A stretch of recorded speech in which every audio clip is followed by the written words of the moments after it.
In the video, I give you my first run impressions and all the details for the Saucony Canyon TR, and at the end compared to the other offerings in the Saucony 2020 trail line. Sam from RoadTrailRun here. Let's talk about a brand new shoe from Saucony, the Canyon TR. So the Canyon TR is Saucony's most massively cushioned trail shoe with a stack height of 34 millimeters at the heel and 26 millimeters at the forefoot. It's an 8 millimeter drop shoe. It weighs 11.2 ounces or 317 grams. It's $120, which is a super reasonable price for such a full featured shoe. And it releases on July 1st of this year, 2020. So it has Saucony's Power Run midsole foam, which is a TPU EVA blend, which it shares with the Mad River, the black one, and the Peregrine 10, which I will describe and compare after. It does not have the Power Run Plus all TPU midsole of the almost comparably stacked Xodus 10. So the outsole is a 3.5 millimeter lug design, similar to the Switchback 2. It has the braided rock plate that all the Saucony trail shoes are sharing this year. So it's designed as a sort of door-to-trail shoe, but I think there'll be plenty of traction here for most trails, except maybe the super muddiest and snowiest. The upper is an engineered mesh upper. The profile really looks more like a road shoe. I've tried them on, I haven't run them yet. A half size up from normal. And the fit is a bit more, let's say, silhouetted in the front than our Xodus or our Mad River or the Peregrine. So I'm thinking even at a half size up, it feels a touch long, but if you have a narrow foot, you might go this way. But there's still plenty of room. So it's an engineered mesh. It's a little hard to see, but these lower stripes here are actually a 3D printed overlay, denser where you see the darker and a little bit less dense there. So that provides you some definite protection. It's not a full rand as some of the others in the Saucony line have, but it should provide very decent durability. So we have a basic simple lace up, a moderately padded tongue, and there's also a bit of a booty inside. And what's kind of interesting is on the lateral side, it's a little longer than the medial side. I like the idea of a booty in a trail shoe with these engineered mesh uppers with kind of minimal overlays. So I'm going to take them out right now for a first run and then give you my impressions and some comparisons when I get back. Another really interesting and fine looking shoe from Saucony for 2020. So stay tuned to the rest of the video after I get back. So a few early comments about fit. I've been on the pavement here, some bike paths, and fit here is definitely more like a performance daily trainer than a trail shoe. That silhouette is a little pointier than the other Saucony trail shoes. It's certainly comfortable. I'm kind of happy at a half size up here in the sense that I got a bit extra toe length.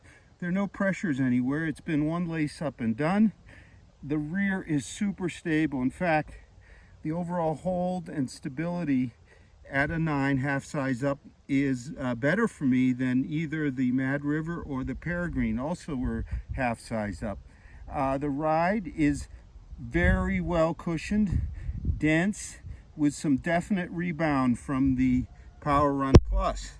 On the road, there is a very slight sensation of a rocker up front, not as pronounced as the Shift road shoe, but definitely you can roll along. The outsole on the pavement, not really noticed. You know, it's there. It's a 3.5 millimeter lug, so I'm going to keep going. So I'm on the Lost Prospector Trail, come up about 1.5 miles after the pavement. You can see what the trail looks like. You know, it's pretty easy. And our Canyon TR. Oh, it climbs beautifully. It's still stiff, but there's a bit of a rocker that reminds me just a touch of the Shift, but it's a kind of a longer rocker, but you could definitely get some good toe off on the uphills. The cushioning has lots of rebound, not bounce, but rebound. It's relatively dense.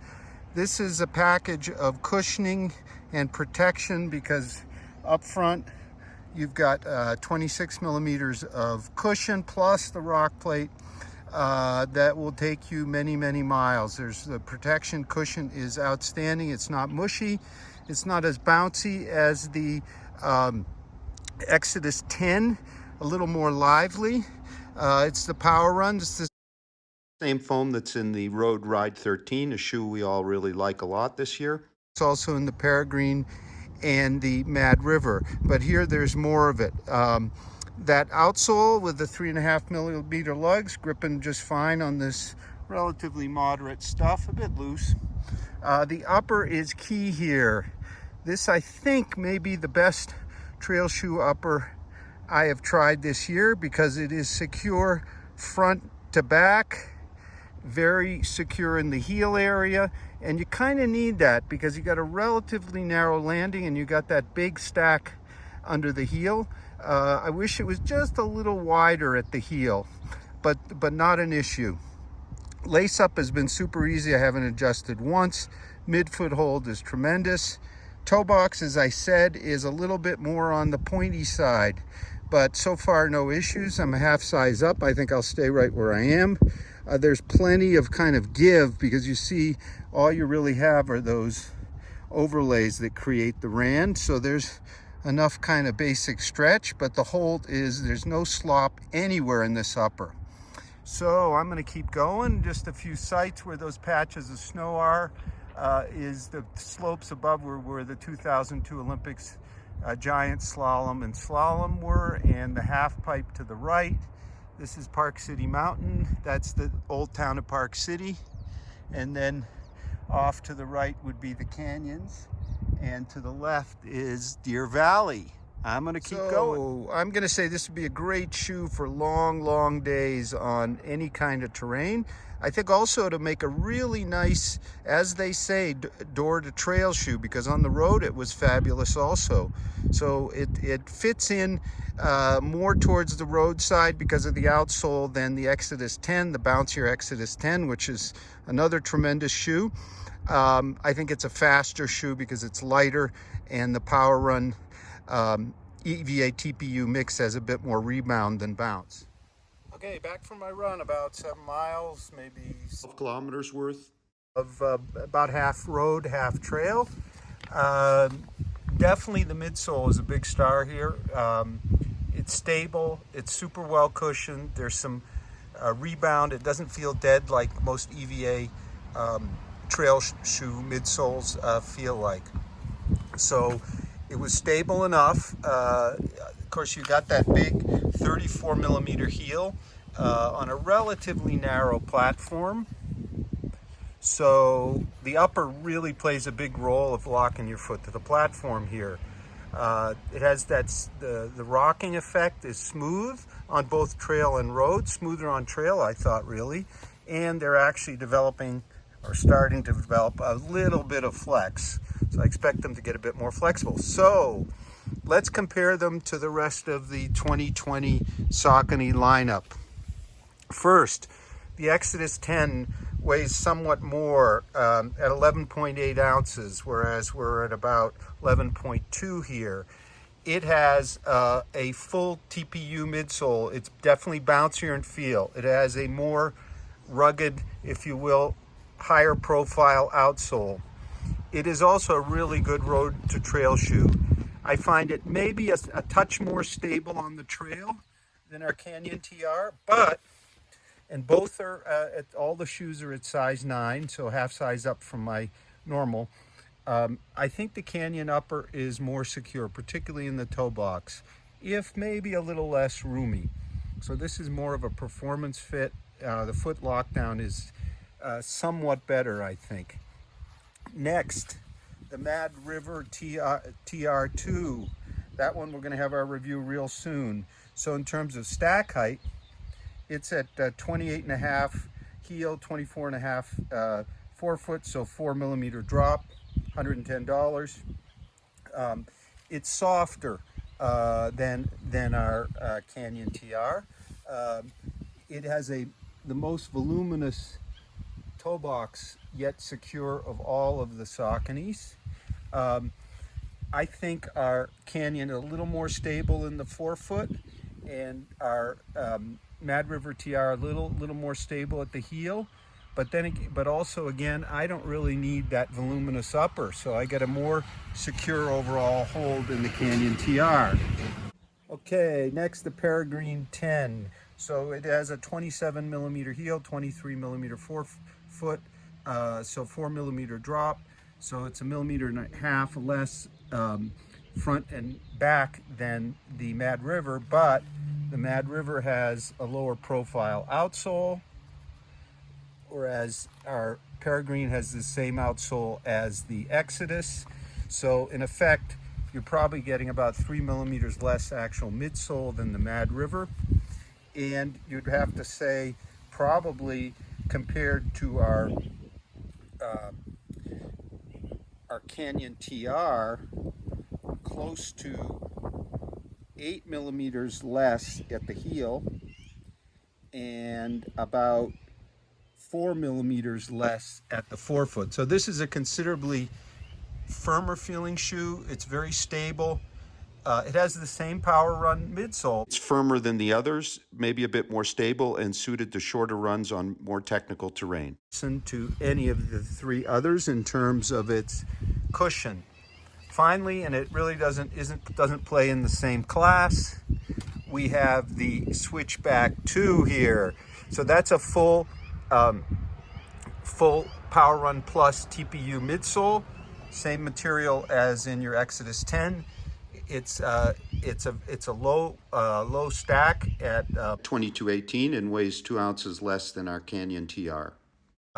It's a very flexible shoe with the boa closure. In terms of similarities actually to our Canyon TR, it also shares a 3.5 millimeter lug. It has the woven rock plate as well. All of the Sauconys have the woven rock plate except the Mad River TR. So they all have that woven braided rock plate that gives protection and a bit of propulsion. So your Mad River is kind of an easier going flavor. So there's one more to talk about here in this comparison, the Endorphin Shift. It's also coming July 1st, as is our Canyon TR. Now the Shift is a road shoe, there's no question about that. You can see it has a road outsole. It has the speed roll rocker, which if you look, pretty close to what our Canyon TR has. They have the same Power Run midsoles. You can see that extended heel counter on both sides. On the medial side, you can see a bit of extra support. It rolls right along, but it's quite similar to our Canyon. So if you want a rocker kind of shoe, but with lots of cushion, you could consider either of them. But if you have some trails in the mix, probably the Canyon TR. The Shift has 38 millimeters at the heel, whereas we have 34 over here with our Canyon. In terms of its forefoot, we have 34 for the Shift and 26 for the Canyon. So you have a lower stack in the front. There is a bit more cushion, a bit more stability in the Shift, but the upper of the Canyon really gets it pretty close. It's a pretty darn stable shoe. I think maybe the Shift heel is maybe a bit more stable, and the Shift does weigh about ½ an ounce less.